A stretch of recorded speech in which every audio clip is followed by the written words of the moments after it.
السلام علیکم میرے پیارے پاکستانیوں، میں ہوں آپ کا میزبان افراز نازش اور آپ دیکھ رہے ہیں 50-50 نیوز۔ ہم نے ایک تعلیم فروش مافیا کے اوپر ایک پروگرام کیا تھا اور اس پروگرام کے اندر ہم نے کچھ اداروں کے بارے میں بتایا تھا، ان کی ناراضگی کے اتنے کالز اور اتنا کچھ آیا کہ آپ کو سوچ بھی نہیں سکتے، لیکن اس کے باوجود بھی ہم لوگ نہیں ڈرے اور نہ ہی ہم لوگوں نے ان سے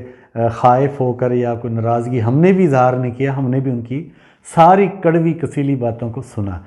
آج مجھے ایک میرے دوست ذوالقرنین صاحب اور ہمارے ایک اور ساتھی انہوں نے کہا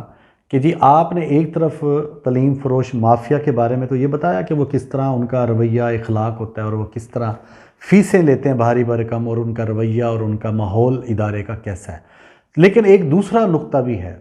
کہ وہ یہ ہے کہ یہ آج کل سلیبس ہر سکول، ہر کالج، ہر یونیورسٹی کا تقریباً 80% ایسے اداروں کا اپنا ہوتا جا رہا ہے۔ اب آپ دیکھیے کہ ایک یونیورسٹی جو ہے نا UMT، جس کا میں نے لاسٹ ٹائم بھی ذکر کیا تھا، اسی طرح بیکن ہاؤس یا سٹی یا دوسرے UCP ہے یا کوئی یعنی کہ گورنمنٹ کے علاوہ حکومتی اداروں کے زیر انتظام جو درس گاہیں چلتی ہیں، ان کے علاوہ جو پرائیویٹ ہیں تقریباً ان سب نے ایک اور ڈرامہ شروع کیا ہوا ہے کہ وہ بچوں کو کتابیں بھی خود دیتے ہیں،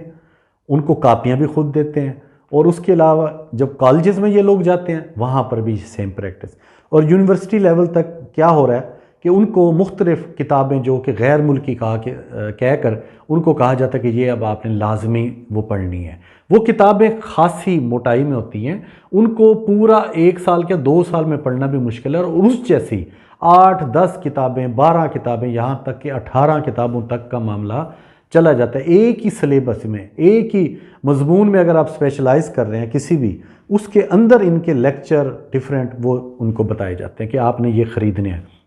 ان کی قیمت جو ہے غیر ملکی ڈالر میں ہوتی ہے، اور یہاں پہ اس کا آپ کے سوسائٹی، آپ کے بچے کی اس تعلیم سے کوئی لینا دینا نہیں ہوتا۔ یہ لوگ جسٹ اس کتاب کو آپ کو کہتے ہیں خریدیں، اور وہ کتاب 4000، 3000، 2000 کی۔ اب وہ ان کا دوسرا طریقہ یہ بنا ہے جو آپ کے علم میں ہوگا کہ وہ فوٹو کاپی کی ایک بک بن جاتی ہے، فوٹو کاپیئر والے ان کے کنٹریکٹ پر ہیں، وہ اس طریقے سے ایک ہی کتاب کی پائریٹ اس کی بک ہوتی ہے، اس کو وہ نقل کر کے اس کی فوٹو کاپیاں کر کے اس کو 1200 روپے میں، 800 روپے میں اس کو سیل کر رہے ہیں، اور بچے مجبور ہیں ان کتابوں کو لینے کے لیے۔ اور وہ احسان کیا فرما رہا ہے وہ ادارہ کہ جی ہم آپ کے لیے یہ مہنگی کتب ہیں، آپ کو یہ نہیں خریدنے کو، آپ اس سے آدھی قیمت پہ سستی لے لیں۔ تو وہ آدھی قیمت پہ جو دے رہے ہیں وہ ادارہ دے رہا ہے۔ تو ایک بچہ پورے سیمسٹر کے اندر 6-6، 8-8 کتابیں خریدتا ہے، اور وہ 3 سے 4 مہینے یا میکسیمم 5 مہینے بعد ختم، ان کی کوئی ویلیو نہیں۔ نیا سیمسٹر آتا ہے اور اس سیمسٹر میں ایک نئی بکس پھر ان کو کہا جاتا ہے کہ یہ خریدیں، اور ایسی ایسی کتابیں میں نے دیکھی ہیں جو اس بچے کی تعلیم سے ان کا تعلق بھی نہیں ہے، اور اس کو بنانے والے، اس کو مرتب کرنے والے، فوٹو کاپی کو مرتب، جس نے آتھر ہے وہ پاکستانی ہے ہی نہیں، وہ برطانیہ کا ہے، وہ بھارت کا ہوگا، وہ یورپ کا ہے، اور یہاں کے لوگ اس کو مرتب کر کے اپنا نام لکھ کے تو پروفیسر ہیں جو ایک دوسرے کو اوبلائج کر رہے ہیں۔ تو یہ میری محکمہ تعلیم کے لوگوں سے گزارش ہے کہ خدا را اس عذاب سے فیسیں کئی گنا، کوئی شیڈول نہیں ہے، کوئی حکومتی پالیسی نہیں ہے کہ کس کلاس کی کون سی کالج یا یونیورسٹی اس کی فیس کا سلیبس کیا ہونا چاہیے۔ اس میں تو ہمارا محکمہ تعلیم انتہائی گھٹیا کردار ادا کر رہا ہے، اور اس کے معاملے میں حکومت کی چشم پوشی انتہائی عبرت انگیز ہے کہ ان لوگوں کو شرم ہی نہیں آ رہی تعلیم کے نام پہ یہ لوگ کیا کر رہے ہیں۔ ان کو اپنا مرنا بھولا ہوا ہے۔ میں تو حیران ہوتا ہوں کہ حرام کی کمائی سے تمہارے بچے تو پل جائیں گے، وہ پڑھ بھی لیں گے، لیکن غریب بچوں کی جو تم آہیں لے رہے ہو، جو بد دعائیں لے رہے ہو، مت بھولیں۔ میں نے ایک پروگرام، اپنے ہی پروگرام میں یہ بتایا تھا کہ انشاءاللہ تعالی اگر آپ تب تک توبہ تائب نہیں ہوتے اللہ سے، اور پاکستانی قوم سے بھی اگر آپ معافیاں نہیں مانگتے، تو آپ کے والدین پہ، آپ کی اولاد پہ وہ پیسہ حرام کا جو ہے وہ لگے گا، کیونکہ انسان جو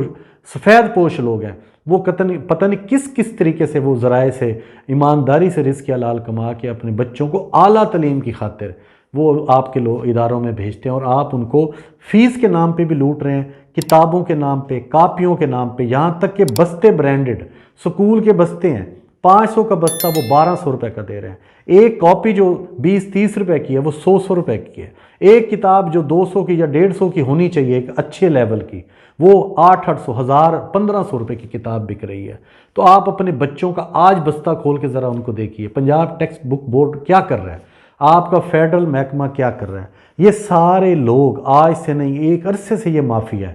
ہمارا پیارا وزیر اعظم کس کس جگہ پہ ناکام ہو رہا ہے یہ اس کو کوئی بھی نہیں بتا رہا، اور اس کے ساتھ بھی بددیانت لوگ ہیں جو ان کو یہ شعبہ تعلیم کے اندر ہونے والی بددیانتی کے بارے میں اگر نہیں بتا رہے تو آپ بھی ایسے لوگوں کا اعلی کار مت بنے، بائک آؤٹ کیجئے، اپنے بچے کا 1 سال ضائع ہونے کے خوف سے نکل جائیں۔ یہ ہمارے اندر غلط تاثر ہے جی میرا بچہ 1 سال ضائع کر کے پیچھے رہ جائے گا، ایسا کچھ نہیں ہے، آپ کا بچہ کبھی پیچھے نہیں رہے گا۔ آپ اپنا یقین رکھیے کہ آپ کے بچے کا رازق مالک پالنہار رب ہے، یہ لوگ نہیں ہیں۔ یہ قطعاً کہیں کسی حدیث میں نہیں ہے کہ آپ کا بچہ ایچ میں بیکن میں سٹی میں کہیں پڑھے گا تو اس کو اعلیٰ تعلیم لے کر وہ شاید وہاں پہ تعلیم نہیں دی جا رہی، وہاں پہ جس طرح کا کنجر خانہ ہے، جس طرح کی وہاں کی تعلیم کا معیار ہے، آپ پلیز اس طرح سوچ سے باہر نکلیے کہ آپ اپنے ایک اچھے اداروں میں ان کی حوصلہ افزائی کیجئے جو خدا خوفی والے ہوں، جو آپ کے لیے سستی کتب آپ کو دیں، جن کا مقصد تعلیم دینا ہو نہ کہ پیسہ کمانا ہو۔ اور یہ لوگ چھوٹی چھوٹی چیزوں کے اوپر، ان کے سکولوں میں فنکشن ہوتے ہیں، وہ کہتے ہیں فی بچہ جی 2000 3000، جتنا بڑا سکول ہوتا ہے 10,000 20,000 تک بھی یہ جاتے ہیں، ان کو ٹرپ کے نام پہ باہر لے کے جاتے ہیں، اس پہ علیحدہ پیسہ کماتے ہیں، یعنی ایک ٹرپ جو ہوتا ہے وہ بھی ان کا کئی لاکھوں روپے کی بچت والا ہوتا ہے۔ تو آپ ایسے اداروں کی جب تک حوصلہ شکنی نہیں کریں گے تو آپ کی یہ نسل تو برباد ہوگی، آپ کی آنے والی نسلیں بھی، ہم آپ رہیں گے یا نہیں رہیں گے لیکن اس نسل نے آگے چلنا ہے، تو ان کو بھی آپ وہی ماحول دیں گے جو آج والا ہے، تو یہ بڑھے گا، کم نہیں ہوگا۔ آج اس کو روکیے، آج ان لوگوں سے بچیں، یہ جو پبلشر ہیں ان کی کتابیں دیکھیں، ان لوگوں نے اتنی کتابوں کا ریٹ مہنگا کر دیا ہے کہ آج ہمارے گھروں میں کتابیں نظر نہیں آتی، ہم ویڈیو گیم کیوں کھیل رہے ہیں؟ آپ اس ٹیکنالوجی کو، ڈیجیٹل جو سسٹم ہے، آپ IT اس کو برا کہتے ہیں، آپ انگریزوں کے ان کو برا کہہ رہے ہیں، آپ کے اپنے نام نہاد مولوی، بڑے بڑے مکتبہ فکر والے لوگ، بڑے بڑے پبلشر، بڑے بڑے دینی ادبی کتب شائع کرنے والے لوگ، وہ کروڑوں پتی ہو چکے ہیں، ٹھیک ہے؟ وہ ان لوگوں کا کیا ہے، وہ آپ کو سستی کتاب نہیں دے رہے، آپ کی مجبوریوں سے کھیل رہے ہیں۔ ایسے لوگوں کی حوصلہ شکنی کریں۔ ہم لوگ کتاب کے مطالعے سے دور اس لیے ہوئے ہیں کہ ان لوگوں نے کتاب مہنگی کر دی ہے، کاغذ مہنگا ان لوگوں نے کیا۔ وہ کون بیچ رہا ہے کاغذ؟ یہ سب سے زیادہ ایک بہت بڑا سکینڈل ہے، میں ایک شو کروں گا آپ کو بتا دوں گا، کچھ خلاصہ بتا رہا ہوں ایک منٹ کے اندر۔ یہ جو باہر سے چیزیں آتی ہیں، یہ باہر والے آپ پہ زبردستی نہیں تھوپتے کہ آپ یہ خریدیں، ان کو خرید کے لانے والے پاکستانی ہیں، ٹھیک ہے؟ وہ جو امپورٹر ہیں وہ یہاں پہ آ کے وہ 1 روپے کی چیز کو 5 روپے کا ریٹ نکالتے ہیں، کسی بھی چیز کا، وہ پاکستانی ہیں، ان کی بھی بڑی بڑی داڑیاں ہوتی ہیں، وہ بھی ہمارے میں سے ہوتے ہیں، وہ بھی ہمیں مساجد میں نظر آتے ہیں، وہ امام بارگاہ میں بھی نظر آتے ہیں، ان کے نام کے ساتھ سید چودھری چیمہ سب کچھ لگا ہوتا ہے۔ تو خدا را ایسے لوگوں کی پہچان کیجیے، ان کو اپنا رشتہ دار سمجھ کے، ہمسایہ سمجھ کے، محلے دار سمجھ کے ان کو بری الذمہ نہ کریں، ان کو بھی ٹوکیں، ان کو بھی روکیں، ان کو بھی اس خدا خوفی کا احساس دلائیں تاکہ ان کے دل میں شاید اتر جائے تیری یا میری بات۔ تو یہ چیزیں بہت اہم ہیں، اس پہ بھی ہم ایک پورا پروگرام کریں گے۔ وہ ایسے کون سے لوگ ہیں جو ذخیرہ اندوزی کرتے ہیں یا اس طرح کے امپورٹر بن کے ہم لوگوں کے اوپر یہ سستی چیزوں کو مہنگا کرتے ہیں۔ آپ کا چائنا اس معاملے میں آج کل میں حیران ہو گیا کہ وہاں پہ 800 چیزیں ایسی ہیں جو پاکستان میں انتہائی سستی ہیں، لیکن ہمارے یہاں پر جو امپورٹر ہیں جو چائنا سے لا رہے ہیں وہ ان کو 10 گنا تک بیچتے ہیں۔ ایک موبائل فون ہے جو کہ چائنا سے آتا ہے، آپ حیران ہوں گے، اس کا ایک ڈائریکٹر تھا، میرا دوست ہے، تو اس نے جب مجھے بتایا تو میں اس پہ بات ختم کروں گا، آپ سنیے گا، اس کو 3500 روپے کا موبائل ملتا ہے جو یہاں پہ وہ 11,000 روپے کا بیچتا ہے، ابھی بھی بیچ رہا ہے۔ برانڈ ہے، ظاہر ہے ضرورت پہ اس نے